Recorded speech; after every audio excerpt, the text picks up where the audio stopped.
તમે એક કામ કરો, ફોન આરે લગન કરી લ્યો, મને છૂટાછેડા આપી દો, હું તો કંટાળી ગઈ હો તમારાથી. હા તો હું તારાથી કંટાળી ગયો હો હાલ કોરોટે, એટલે આપણે બે એકબીજાને છૂટાછેડા આપી દઈ. આપણા લગનને 7 વર્ષ થઈ ગયા, તે દીનું બધુંય ઘરનું કામ કરું, કચરા, પોતા, વાસણ, કપડા અને જમવાનું બનાવું. ઈ બધાય કામના 10 લાખ રૂપિયા થાય. ઈ પૈસા આપો ને તે દી છૂટાછેડા આપું. તો 7 વર્ષથી તું આ ઘરમાં રહેસ, દિવસના 3 ટાઈમ ખાસ, કરિયા ઝાટક કરી નાખસ, તારા ડ્રેસના ખર્ચા, તારા હાડીઓના ખર્ચા, તારા મેકઅપના ખર્ચા, ઈ બધો ટોટલ માર ને તો 10 લાખ રૂપિયા થાય. એનું શું કરશે આપણે? તમે 10 લાખ રૂપિયા માંગો ને હું 10 લાખ રૂપિયા માંગુ, થઈ ગયા ને પૈસા વસૂલ? તો હવે હિસાબ બરાબર. તેનો હિસાબ બરાબર. છેલ્લા 7 વર્ષથી તું મારું લોહી પીવેસ, મારો મગજ ખાસ, એનું શું? એનું કાઈ નહીં, નથી દેવા આપણે છૂટાછેડા. સમાધાન. હાલો મને હોટલમાં જમવા લઈ જાઓ. આવી ગઈ ને લાઈન ઉપર, ક્યાંય હોટલમાં જમવા ન જાઉં કેમ કે મારી પાસે પૈસા નથી. સાની મુની કઢી ખીચડી બનાવી નાખ હાલ.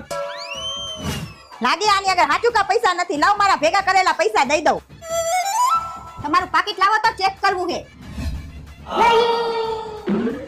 આઈ જા, તમારા પાકીટમાં 2000